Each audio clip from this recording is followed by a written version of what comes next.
going on, Wildcat fans? Welcome back to another episode of Storm the Court K-State, presented by Tree City Sports, your source for local sports. I'm CJ McClure, and we've got a lot to unpack. We're talking K-State men's basketball, the growing frustration around Jerome Tang's performance as head coach, a tough loss against West Virginia, and we'll also dive into an NCAA decision that's leaving a lot of people shaking their heads on the women's side. Before we get started, quick shout out to Arrowhead Nutrition. They're serving up energy teas and nutritional shakes that are perfect whether you're getting ready for the game or trying to recover from one of these tough losses.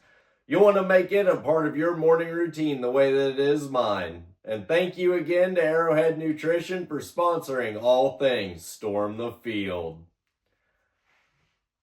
I know that we haven't had an episode in a while, and it's not that I don't love my cats. It's not that I stopped watching my cats. No, I am still deeply emotionally invested in K-State basketball.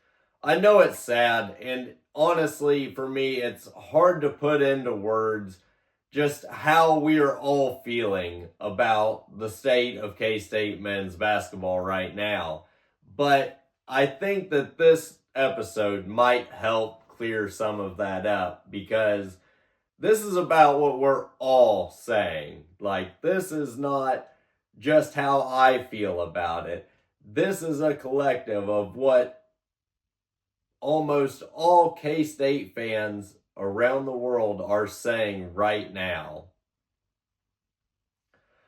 Alright, let's get into it. If you've spent even 5 minutes on Twitter, X, whatever you want to call it, Reddit, or K-State message boards lately, you know the tone. This fan base isn't raging, we're exhausted. There's a growing belief that Jerome Tang just is not getting enough out of this roster, and fans are starting to say the quiet part out loud. Not hate, not personal attacks, just honest frustration. You see comments like, "This team is too talented to look this disorganized," or "I like Tang as a person, I just don't think he's the guy." Or even, "When we win, it's in spite of coaching, not because of it." That's the key theme. Fans aren't dragging Tang as a human being. They're questioning game management, offensive identity, and late game adjustments, all fair critiques when results don't match expectations. And fans keep pointing to the same issues: stagnant half-court offense, questionable rotations, and poor execution late in close games. And when the same problems show up night after night, that's not random. That comes down to coaching. This isn't about calling for someone's head out of emotion. It's about asking a legitimate question: is this staff maximizing what they have? And more fans are landing on the same answer. The loss to West Virginia is a perfect snapshot of the problem. K-State hung around, played hard defensively at times, but when it mattered most, the offense stalled and the game slipped away. And you notice the same things over and over again. Slow, predictable possessions late, no clear go-to plan, and missed opportunities to seize momentum. It's like you're watching the same movie on a different night. How many times can we lose the same way? That's not an overreaction, that's pattern recognition. So does this mean Jerome Tang has to go? Here's where I want to be clear. This is not a personal takedown. Jerome Tang has done some good things. He's had big wins, and he represents the university well as a human being. But college basketball is a results business, especially in the Big 12. And when multiple seasons start showing the same flaws, fans are justified in asking whether it's time to move in a different direction. A lot of us are starting to come to the conclusion that if nothing changes by the end of the season, it's probably time. That's not cruel, that's just reality. Something else I've been wondering about is recruiting kids out of high school. We used to hear about K-State being in on high school studs all the time. Now it's dead silent. No big visits, no buzz. What happened? And that sentiment is everywhere right now. This isn't one random complaint. And I'm not the only one who feels that way. This isn't just my opinion. It's a consistent theme for fans who pay attention to recruiting year-round. First off, the feeling that high school recruiting has gone quiet isn't imagined. Publicly, it absolutely has. The Wildcats haven't been as involved in nationally ranked top 100 high school prospects lately, and there hasn't been the same stream of official visits or high-profile recruiting battles that fans remember from the early Tang years. Now that doesn't mean K-State stopped recruiting high school players altogether. Offers are still going out, evaluations are still happening, and relationships still exist. But the key difference is this: those efforts haven't translated into headline-level recruits or national buzz. And in today's landscape, if it's not loud, fans assume it's not happening. The bigger factor here is strategy. K-State has clearly leaned into a transfer portal first approach, prioritizing experienced players who can help immediately over long-term high school development. That approach naturally pushes high school recruiting into the background. Fewer splashy visits, fewer long-term public recruitments, and far less visibility for the fans to track. And here's where the concern comes in. When you rely heavily on the portal, you lose continuality. You're rebuilding from year to year instead of stocking classes. And when the results aren't improving, fans start asking whether there's a foundation being built at all. That's why this recruiting question keeps coming up. Not because we expect to get 5-star recruits every single year. It's because we want to see a long-term plan, not just short-term fixes. So no, K-State hasn't given up on recruiting high school players, but yes, it has clearly taken a back seat. And when the on-court product feels stalled, that decision is going to be questioned more and more. Now we got to talk about the future. Everybody wants to talk about wins, losses, rotations, late game decisions, and that's all fair. But if you're seriously asking, what would it take to move on from Jerome Tang, you have to talk about the buyout. It is absolutely the elephant in the room. Because this part is the reality check. Jerome Tang's contract was updated in July of 2024, and it runs all the way through the 2030-31 season. That means K-State didn't just commit to a coach. They committed to him long-term, financially and structurally. If Tang were to leave on his own for another job, there's a buyout he would owe K-State. That number currently sits at about $5 million. It drops about $1 million every year, so that's a real barrier. Any school that wants him has to really want him. And after his recent performances, it's hard to see any team actually wanting him. Another part that makes this really, really tricky, if K-State decides to fire Jerome Tang without cause, the bill flips, and it's steep. Right now, if that happens before April this year, the university is looking at around $18.7 million. That number does go down every year, but right now, that's a huge financial commitment. That's why you have hesitation from the administration. That's why it isn't just an emotional decision or a message board conversation. It's an athletic department decision with real world consequences. So what are the actual scenarios here? Well, we've got three options. Scenario 1, Tang takes another job.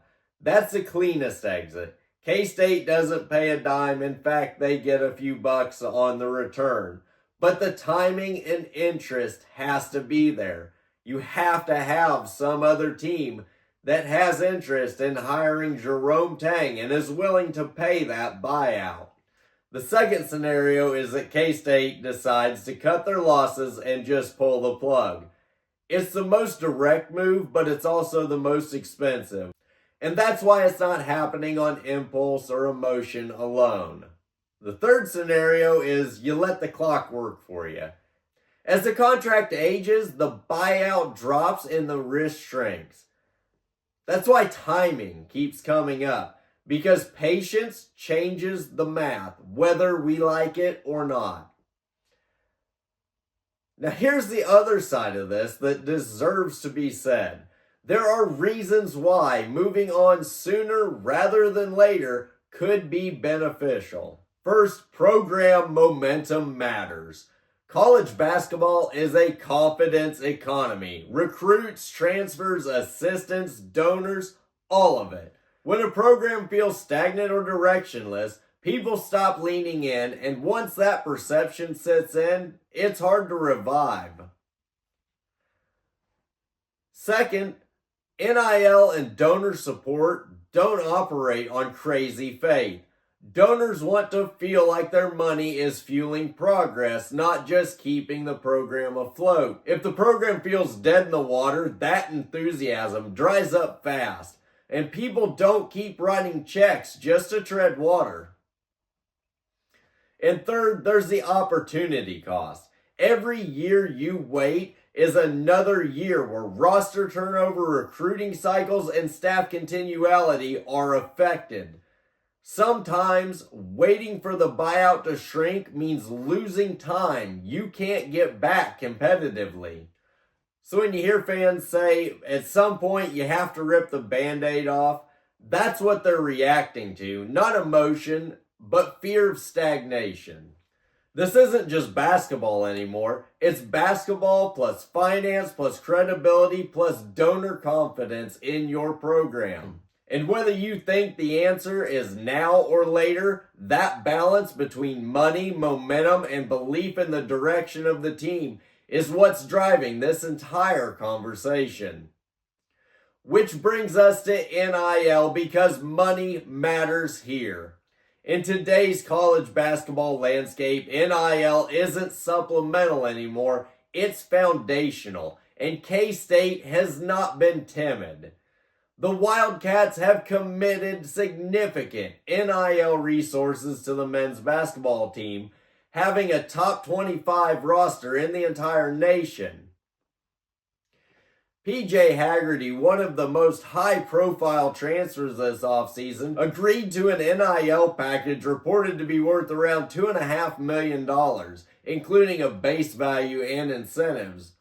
And it's the same with Kostick.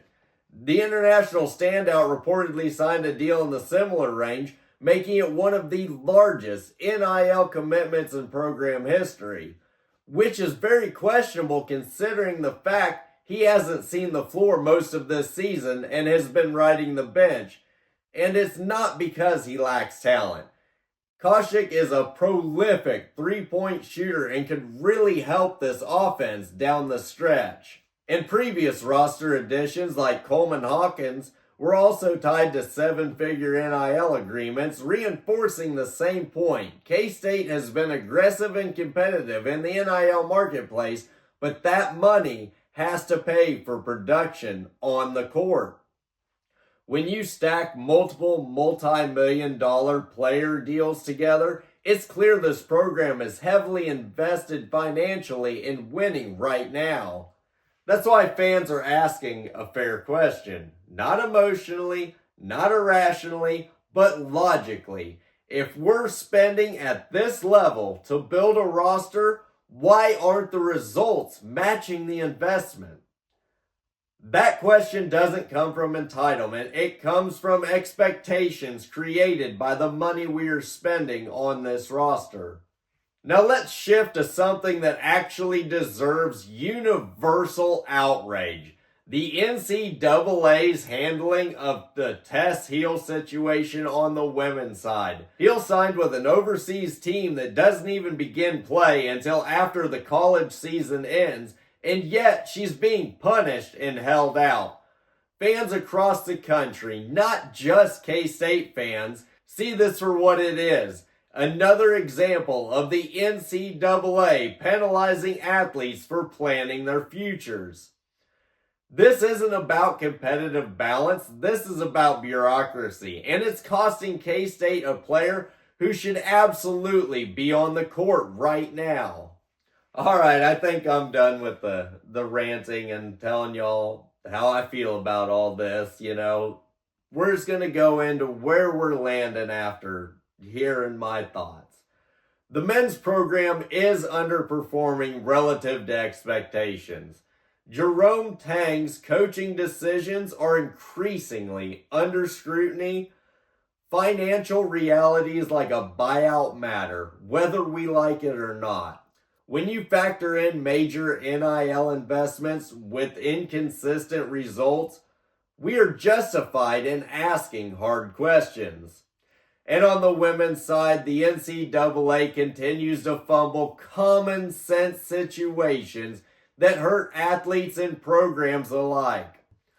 We'll keep calling it how we see it. Fair, measured, and passionate, because we bleed purple.